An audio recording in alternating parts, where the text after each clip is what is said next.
The phone records tell a story that Prince Harry never wanted the world to hear, and sources are finally breaking their silence about what they reveal. According to multiple insiders across Hollywood and entertainment circles, the Duke of Sussex has been making increasingly frantic calls to A-list celebrities, practically begging for connections, collaborations, and any lifeline that might keep his American dream alive. The man who once had celebrities lining up to meet him, who could fill a wedding chapel with the biggest names in entertainment, is now allegedly being screened by the very people who once clamored for his attention. Let that sink in for a moment. The nature of these calls has been described by sources as nothing short of chilling. Insiders say Harry sounds desperate, unmoored, and willing to drop royal titles and family connections in the same breath to get anyone to pick up the phone. One source close to a major Hollywood figure put it bluntly, saying Harry calls and it is like talking to someone who does not understand that the game has completely changed. He still thinks being a prince means something in this town, and it just does not anymore. The disconnect between who Harry thinks he is and how Hollywood actually perceives him has become a canyon that no amount of cold calling can bridge. Remember when Prince Harry was the most beloved royal on the planet? Remember when his charm, his military service, and his genuine warmth made him the golden child of the Windsor family? Those days feel like ancient history now. The man who captured the world's heart during the Invictus Games, who stood alongside his brother as a symbol of the monarchy's future, has been reduced to leaving voicemails that allegedly go unreturned for weeks. Sources say his tone in these calls veers between overly familiar and awkwardly formal, as if he cannot decide whether he is calling as a friend or as someone trying to leverage a title he publicly renounced the importance of. What makes this situation even more devastating is the sheer volume of calls being reported. This is not a prince making occasional outreach to maintain friendships. According to those familiar with the situation, this is systematic, almost compulsive calling that has raised eyebrows across the entertainment industry. One insider described it as watching someone slowly unravel in real time, adding that you can hear the desperation in his voice, and it makes people uncomfortable. The very qualities that once made Harry so appealing, his vulnerability and his willingness to show emotion, are now being perceived as signs of a man coming undone. But the names on his call list, that is where this story gets truly disturbing, and what has been leaked about who Harry has been targeting reveals a strategy born of pure panic. The transformation of Prince Harry from beloved royal to someone celebrities allegedly avoid has been nothing short of breathtaking in its speed and completeness. Just 6 years ago, this was a man who counted genuine A-listers among his closest friends, who could secure meetings with anyone in Hollywood with a single phone call, and who represented the bridge between old-world aristocracy and modern celebrity culture. Now, according to sources embedded in entertainment circles, his American dream is curdling into something that looks increasingly like a nightmare from which he cannot wake. The pattern emerging from multiple insiders is disturbingly consistent. Person after person across Hollywood and the broader entertainment industry is telling essentially the same story about Harry's outreach efforts. They describe calls that begin with royal name-dropping, pivot to complaints about his treatment by the media and his family, and eventually arrive at some kind of ask for collaboration, introduction, or professional opportunity. One source who works in talent management said their client received such a call and found it so uncomfortable that they immediately texted 3 other celebrities to warn them that Harry might be calling them next. The fact that A-listers are apparently warning each other about incoming calls from a prince tells you everything you need to know about where he stands. What makes this situation particularly tragic is that Harry's entire post-royal identity was built on the premise that he would thrive in America. He and Meghan positioned their departure from royal life as liberation, a chance to build something authentic and meaningful outside the constraints of palace life. But authenticity requires actual connections, real relationships, and genuine creative partnerships. Instead, sources say Harry has been running on fumes, desperately trying to convert his former royal status into currency that Hollywood simply does not value anymore. Allow me to translate what the industry actually thinks when they see his name on caller ID.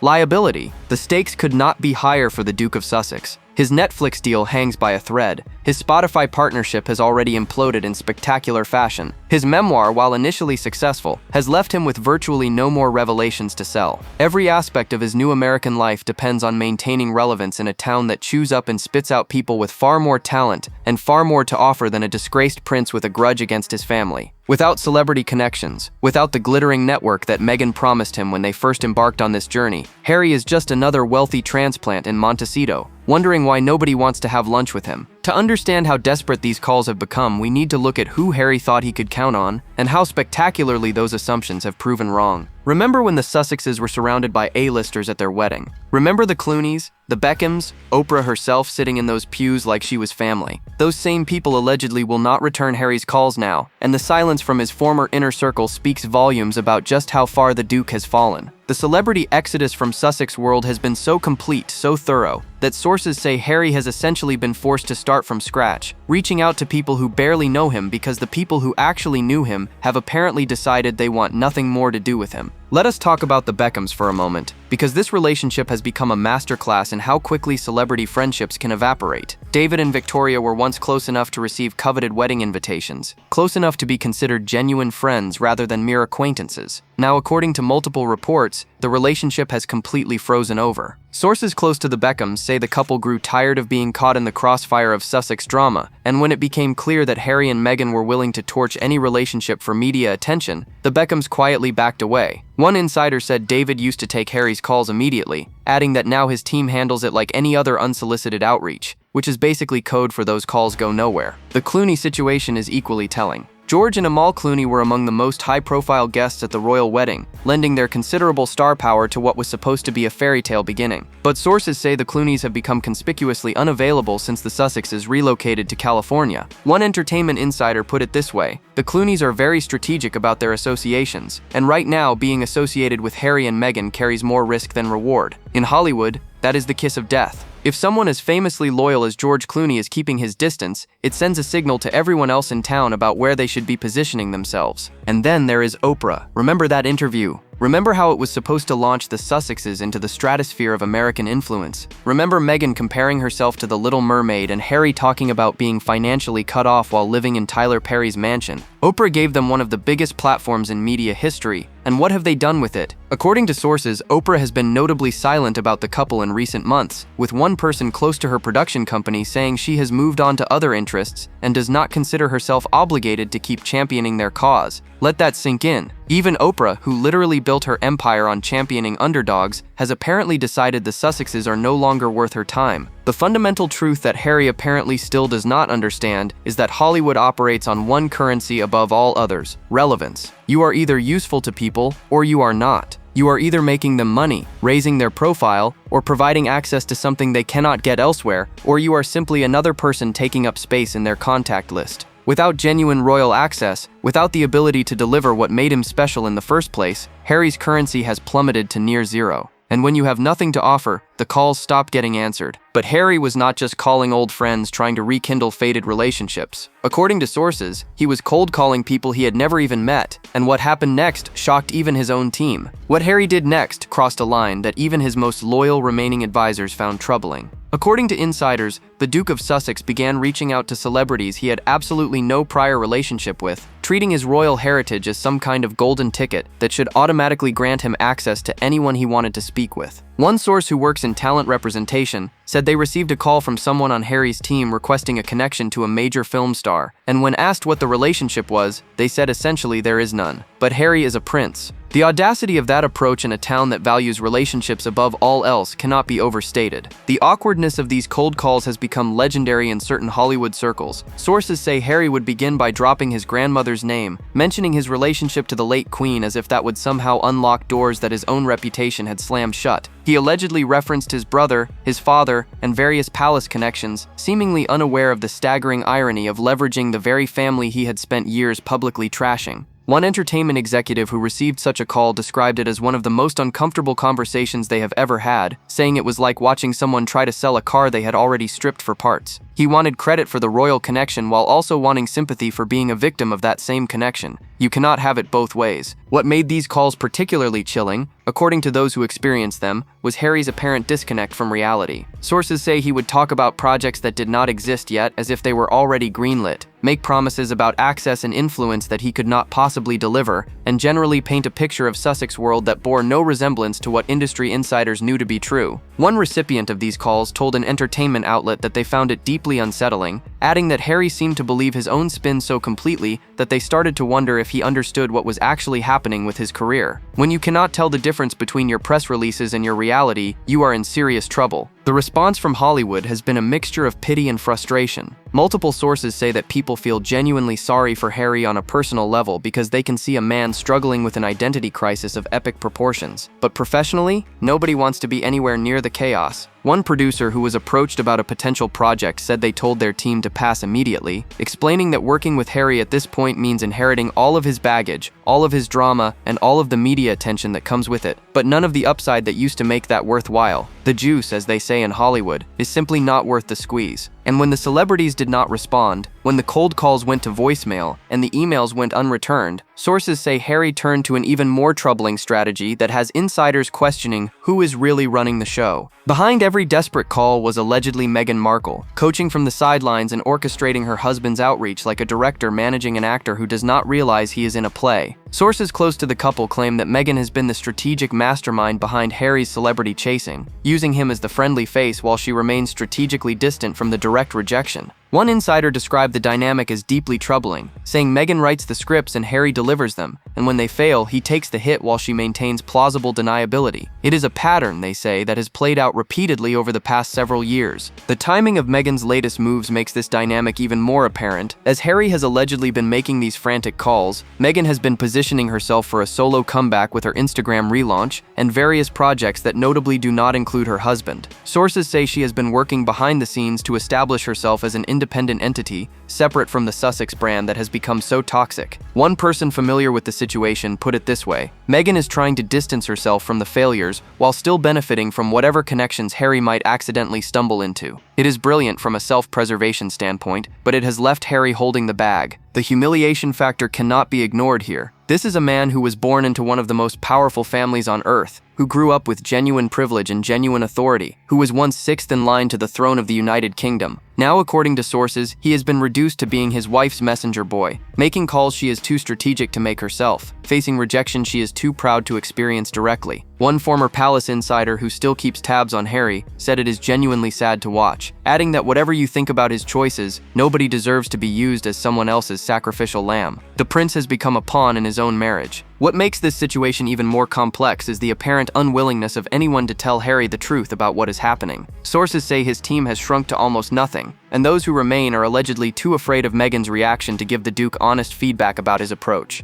One person who worked briefly with Archwell said the environment was characterized by fear, explaining that nobody wanted to be the one to tell Harry that his calls were making things worse, not better, because Meghan did not want to hear that kind of negativity. So the calls continue, the rejections pile up, and nobody is willing to pull the emergency brake. But Hollywood is not the only place Harry has been desperately dialing. According to sources, he has also been reaching out to people who might be able to help him on the business side, and those conversations have been equally revealing. The failed Spotify deal was not just a business disaster, but rather a flashing neon sign revealing Harry's true standing in Hollywood, and his desperate attempts to repair the damage have been nothing short of cringeworthy. Sources say that in the aftermath of the Spotify implosion, Harry began making calls to executives, producers, and talent across the entertainment industry, trying to salvage relationships and pitch new ideas that might restore his credibility. One person who received such a call described it as rambling, unfocused, and ultimately pointless, adding that Harry clearly does not understand how this industry works or what people are actually looking for. The Netflix situation has been equally problematic. While the streaming giant has not officially cut ties with the Sussexes,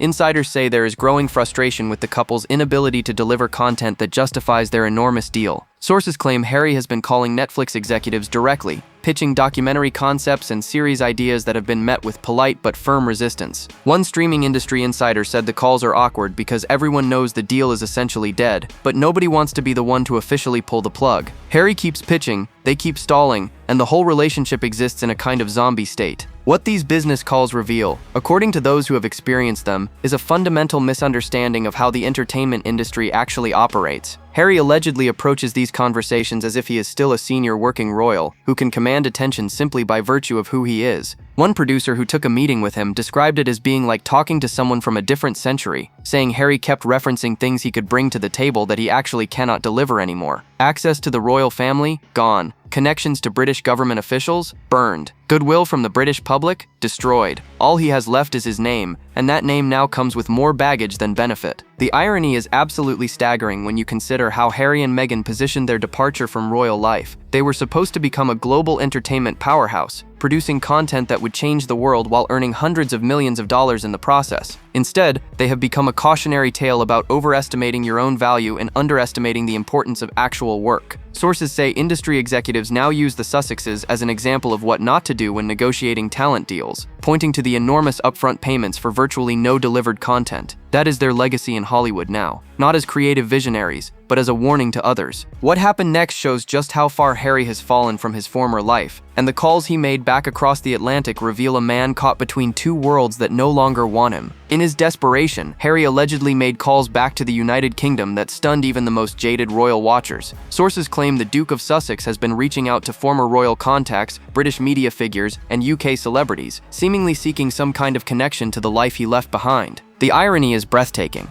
These are the very relationships that Meghan supposedly wanted him to sever, the ties that he publicly claimed were holding him back from his authentic self. Now, according to insiders, he is desperately trying to reconnect with a world that has largely moved on without him. The response from the UK has been chilly at best and hostile at worst. One former palace aide said they received an unexpected call from Harry that left them deeply uncomfortable, explaining that Harry wanted to reminisce about the old days and talk about potentially reconnecting, but it felt desperate rather than genuine. Other sources described similar outreach to British celebrities who had once been part of Harry's orbit but have since distanced themselves from Sussex drama. One British entertainment figure said Harry called wanting to discuss a potential collaboration, and I had to explain that being associated with him right now would be career suicide in the UK. That is the reality of his position. He is toxic on both sides of the Atlantic. The impossible nature of Harry's situation becomes clearer with every failed call. He cannot truly return to the United Kingdom because he has burned too many bridges, said too many things that cannot be unsaid, and damaged relationships that were once the foundation of his identity. But America is not embracing him either. He exists in a kind of no man's land, a transatlantic figure without a real home in either place. Sources close to Harry say these calls back to the UK reveal a profound homesickness that he masks as networking, a longing for the life he threw away that he cannot publicly admit without undermining everything he and Meghan have claimed about their departure. The people who know Harry best say they can hear the regret in his voice, even when he is ostensibly calling about professional matters. One longtime friend who has maintained sporadic contact with the Duke said Harry sounds lost in a way that is hard to describe, adding that he talks about California like someone trying to convince himself he made the right choice rather than someone who actually believes it. The Sunshine State Mansion, the celebrity neighbors, the supposed freedom from royal constraints, none of it seems to be delivering the happiness that Harry was promised. And now he is calling people from his past, looking for something that no phone call can provide. But the most chilling calls were not about his career at all.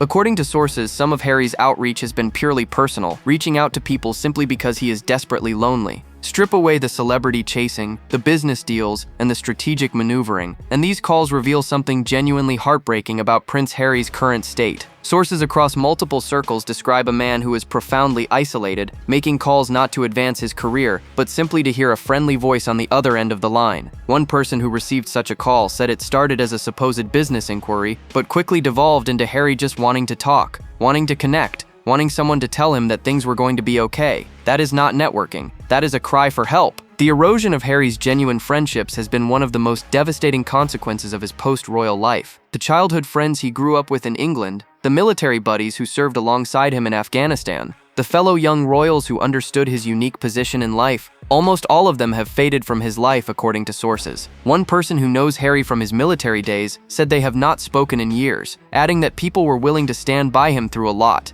But when he started publicly attacking everyone who ever tried to help him, that was the end of most friendships. You cannot trash your family and friends and then expect those same people to be there when you need them. The psychological dimension of Harry's desperate calling is something that observers find genuinely concerning. This is a man who was raised with a profound sense of duty and purpose, who always knew exactly who he was and what his role in life would be. Now he is untethered, floating in a California existence that seems increasingly unreal, married to a woman whose ambitions appear to take precedence over his well-being. Sources close to the couple say Meghan is focused almost entirely on her own comeback, leaving Harry to fill the hours with outreach that goes nowhere and projects that never materialize. One insider described it as watching someone slowly disappear, explaining that the Harry we knew, the confident, charming prince with the world at his feet, that person seems to be fading away. The calls are not working because calls cannot fill the void that Harry is trying to fill. What he has lost cannot be replaced by celebrity connections or business deals. He has lost his family, his country, his purpose, and increasingly, his sense of self. Sources say even the people who do take his calls describe conversations that feel hollow, as if Harry is going through the motions of networking without any real conviction that it will lead anywhere. One entertainment figure who spoke with him recently said it was one of the saddest calls they have ever had, because they could tell Harry knew it was pointless but could not stop himself from trying. And when word of these calls started leaking out of Hollywood, the fallout was immediate and devastating. The leaks did not come from royal sources or British tabloids, they came from Hollywood itself, and that detail tells you everything you need to know about where Harry's reputation stands in the town he chose to call home.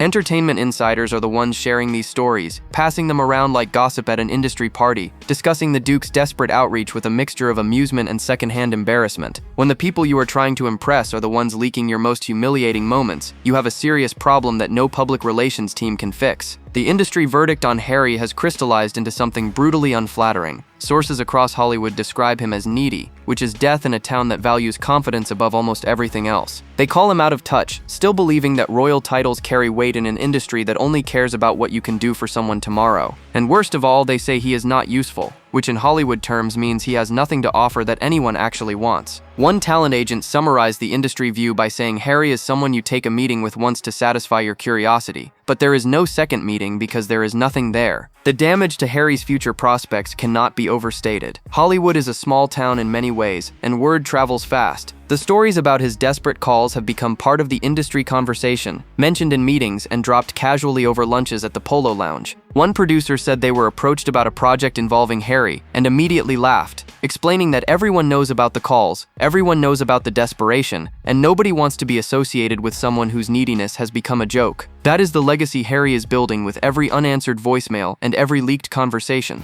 The mockery in industry circles has reportedly made its way back to Harry, adding another layer of humiliation to an already devastating situation. Sources say he is aware that people are talking, aware that his outreach efforts have become fodder for Hollywood gossip, but seems unable to stop himself from continuing down the same path. For law, one insider described it as a compulsion, saying Harry keeps calling because stopping would mean accepting that it is over, and he cannot bring himself to do that. So the calls continue, the leaks multiply, and the reputation damage grows exponentially with each passing week. So what happens now to the prince who bet everything on American fame and found himself calling into the void? The complete picture of Prince Harry's trajectory from beloved royal to desperate caller represents one of the most dramatic falls from grace in modern celebrity history. This is a man who once had everything, who was born into unimaginable privilege and genuine global adoration, who could have lived a life of purpose and meaning within a system that, whatever its flaws, gave him an identity and a role. He threw all of that away for the promise of freedom, for the love of a woman who assured him that life would be better on the other side.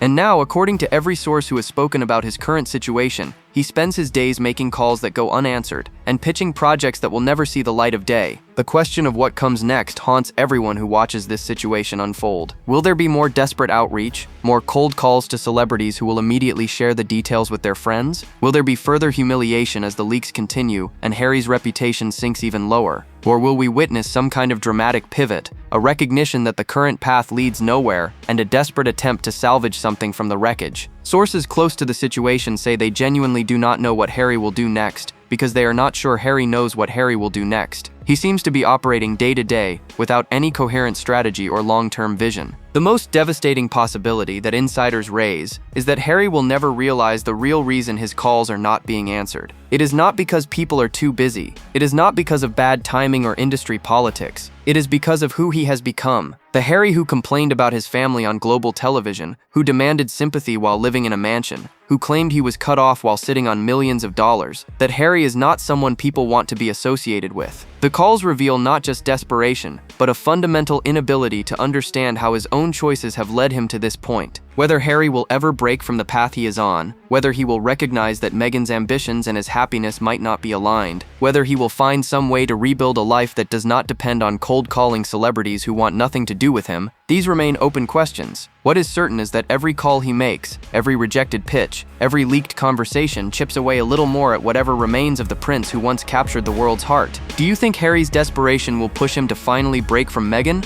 or will he keep dialing until there is no one left to call? Drop your thoughts below. Like, subscribe, and stay tuned. The next video is waiting, and you will not believe what is coming next.